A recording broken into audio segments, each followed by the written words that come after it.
Team India ने साल 2025 का चैंपियंस ट्रॉफी का खिताब अपने नाम कर लिया है। क्रिकेट में टीम इंडिया अब चैंपियंस ऑफ चैंपियन की गद्दी पर काबिज है और इसके साथ ही रोहित शर्मा की सेना ने 9 महीने के भीतर ये दूसरा आईसीसी टाइटल है जो जीता है। कुल मिलाकर ये भारत की 7वीं आईसीसी ट्रॉफी और तीसरा चैंपियंस ट्रॉफी का खिताब। 2013 के बाद भारत चैंपियंस ट्रॉफी नहीं जीत पाया था और उस इंतजार को कल रोहित शर्मा की ब्रिगेड ने खत्म किया है। चैंपियंस ट्रॉफी को हिंदुस्तान के नाम किया है। न्यूजीलैंड की टीम और उसके फैंस की उम्मीदों की इमारत को जमींदोज कर दिया। तो ये टीम की शानदार जीत और टीम की इस शानदार जीत का देश भर में जानदार अंदाज में जश्न मनाया गया। जीत के बाद टीम इंडिया के फैंस खुशी से झूम उठे। दुबई से लेकर भारत तक अलग अलग हिस्सों में लोग जश्न मनाते हुए नजर आए। देर रात तक जश्न का ये सिलसिला यूं ही जारी रहा। तस्वीरें आपके सामने हैं किस तरीके से लोग अपने घरों से बाहर निकले हुए थे, सड़कों पर उतरे हुए थे और टीम इंडिया के जश्न में शरीक हो रहे थे। आतिशबाजी हो रही थी, नारे लगाए जा रहे थे, ढोल बज रहे थे, मिठाइयां बांटी जा रही थी, शान से तिरंगा लहराया जा रहा था। तो ये टीम इंडिया की जो जबरदस्त जीत थी उसी का जानदार जश्न जो रात भर यूं ही जारी रहा। दहाड़े चैंपियन शेर और कीवी हो गए थे। 2013 वो साल था जब कप्तान महेंद्र सिंह धोनी थे और उनकी कप्तानी में टीम इंडिया ने चैंपियंस ट्रॉफी जीती थी और उसके बाद 12 साल लंबा इंतजार करना पड़ा और आखिरकार टीम इंडिया चैंपियन बनी।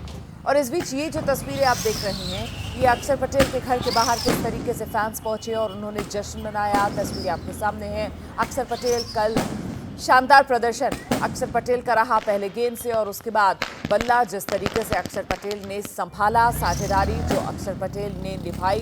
देखिए किस तरीके से ये बड़ी जीत टीम इंडिया की और हर खिलाड़ी का इस जीत में योगदान है। तभी तो चैंपियंस ट्रॉफी इस पूरे टूर्नामेंट में टीम इंडिया अजय रही। बांग्लादेश के खिलाफ टीम इंडिया ने जीत का जो सिलसिला शुरू किया था, ये यूं कहें कि जीत के साथ आगाज चैंपियंस ट्रॉफी में टीम इंडिया ने अपने सफर का किया था।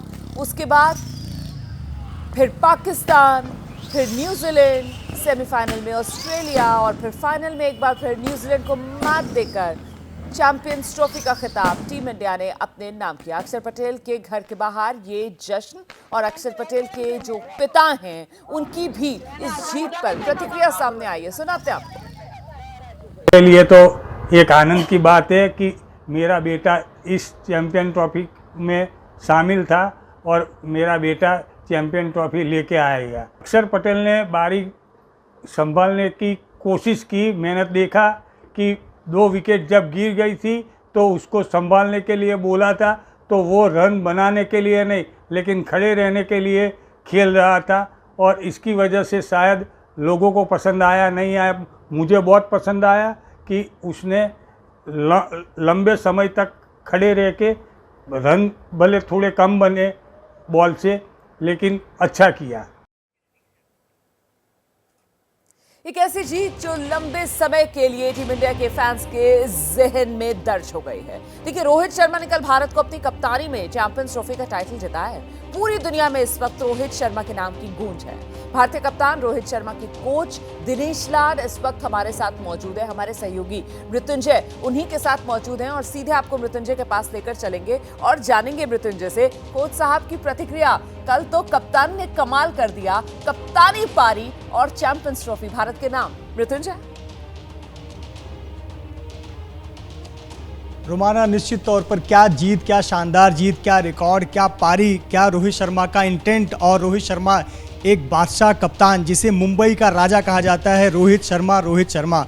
और सबसे ज़्यादा खुशी अगर 140 करोड़ हिंदुस्तानियों के साथ साथ हुई है तो उस गुरु को हुई है जिस गुरु ने उस हीरे को तराशा है, रोहित शर्मा को इस भारत को दिया है। हमारे साथ हैं द्रोणाचार्य अवार्डी दिनेश लाड जी, रोहित शर्मा के कोच। सबसे पहले तो आपकी प्रतिक्रिया चैंपियंस ट्रॉफी जीतने पर। एक्चुअली मेरे पास कुछ शब्द नहीं है बट डेफिनेटली बहुत ही खुश हूँ। जैसे कि आपने बोला कि 140 जनता खुश है बट उसमें से एक सबसे ज़्यादा मैं ज़्यादा खुश हूँ क्योंकि जिस वक्त मैंने उसको देखा था बचपन में 12 साल का जब भी था और as an off spinner bowler करके देखा था, जब उसने बैटिंग मैंने देखी तो मैंने उसे कहा नहीं यार तुझे बैटिंग में ज़्यादा फोकस करना चाहिए। बैटिंग में ज़्यादा फोकस करो, और मैंने उसको बैटिंग में ज़्यादा फोकस करने लगा। मैं खुद उसको बॉल डालता था शुरू से, और टैलेंट तो था ही उसका डेफिनेटली, ये नहीं कि मेरे वजह से वो बैट्समैन बना, नहीं, उसके पास बैटिंग का टैलेंट अच्छा ही था। उसने ज़्यादा फोकस किया और दुनिया का सबसे बेहतरीन बल्लेबाज बन गया, तो उससे ज़्यादा खुशी क्या हो सकती है मुझे। और दूसरी बात, आईसीसी वर्ल्ड कप जीता, उसके बाद ये second ICC championship, 3 ICC championship में फाइनल में पहुंच गए उसके बलबूते पर, तो बहुत ही खुशी हुई। कल जिस प्रकार की पारी खेली उन्होंने, इस सीरीज़ में उनका इंटेंट तो दिखता था, एक लंबी पारी नहीं खेल पाते थे, और आज तक का रिकॉर्ड था कि फाइनल में हाफ सेंचुरी भी नहीं आती थी, हमेशा 47, 48 ऐसे नंबर्स आते थे। कल जिस प्रकार की शुरुआत उन्होंने की, जो 100 रन की पार्टनरशिप की, किस तरह से देखते हैं कल की बैटिंग? डेफिनेटली, क्योंकि दोपहर को मैं कल एक्चुअली दिल्ली में था, तभी बहुत चैनलों को मैंने बताया था कि आज रोहित प्रॉपर खेलेगा, क्योंकि एक टारगेट सेट है, हमको पता है कि 250 रन करने हैं, तो टारगेट सेट की वजह से जिसने प्रॉपर खेला, उसके अलावा पहले मैचेस में वो थोड़ा अटैकिंग मूड में बैटिंग करते, यानी वो चाहता था कि मेरी टीम को अच्छा एक स्टार्ट मिले। अच्छा स्टार्ट मिले तो आने वाले बल्लेबाजों को फ़ायदेमंद होता है, जैसे कि विराट को फ़ायदा हुआ था, श्रेयस को फ़ायदा हुआ था, केएल राहुल को फ़ायदा हुआ था। बट इस वक्त उसने सोचा मुझे थोड़ा विकेट पे रह के बल्लेबाजी करनी चाहिए, सभी बॉल मारने जाना नहीं है, तो वो मेंटेलिटी उसने कल बल्लेबाजी की, और टेरिफिक बल्लेबाजी की, यानी वो बेस्ट इनिंग मैं कहूँगा उसके लाइफ का। जिस प्रकार से सेमीफाइनल में विराट निकल कर आए, फाइनल में रोहित निकल कर आए, जो बीच में 3 विकेट गिरे, तो फिर आपको भी डर लगा कि ये फिर से हम कोई गलती तो नहीं कर रहे हैं, जल्दबाजी में 3 विकेट, और रोहित को आगे बढ़ के नहीं आना चाहिए था मारने के लिए?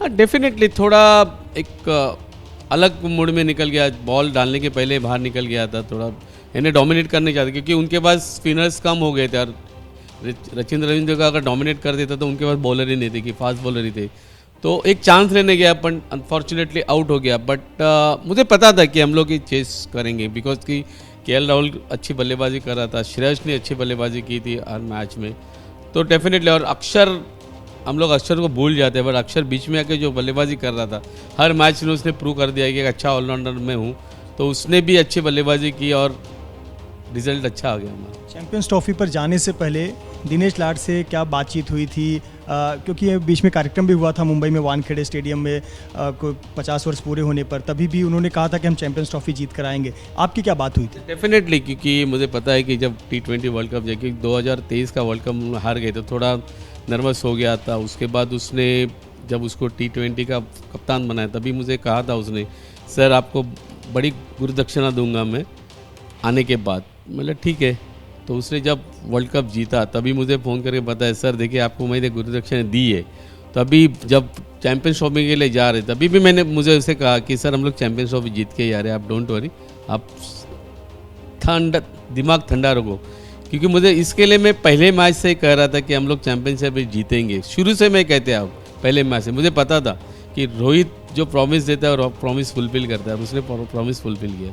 कहाँ से आता है ये कॉन्फिडेंस, मतलब कि हम जीतेंगे, हमें विश्वास है, बारबाडोस में झंडा गाड़ेंगे, फिर हम जाएंगे तो दुबई में हम झंडा गाड़ेंगे, विश्वास कहाँ से आया? कैप्टेंसी में दम था, टीम में दम है, ओवरऑल परफॉर्मेंस है, क्या मानते हैं x factor? Actually overall performance से देखने गया तो उसे पता है कि कैप्टनशिप का तो सवाल ही पैदा नहीं होता, कि जिस तरह से वो प्लेयरों को हैंडल करता है, जिस तरह से अपने बॉलर को हैंडल करता है, बहुत ही बेहतरीन तरह से हैंडल करता है। और दूसरी बात, उसका कॉन्फिडेंस लेवल भी हाई, और उसके साथ उसका टीम बॉन्डिंग अच्छा है। उसे पता है कि प्लेयर्स क्या है हमारे। थैंक्स टू BCCI के जो सिलेक्टर्स है, उनको भी मैं थैंक्स करना चाहूँगा कि उन्होंने जो डिसीजन लिया वरुण चक्रवर्ती लाने का, क्योंकि एक बैट्समैन के ड्रॉप करके एक बॉलर को लिया गया था, तो एक बड़ा डिसीजन था। एक्चुअली वो रिस्की डिसीजन मैं कह सकता हूँ, बट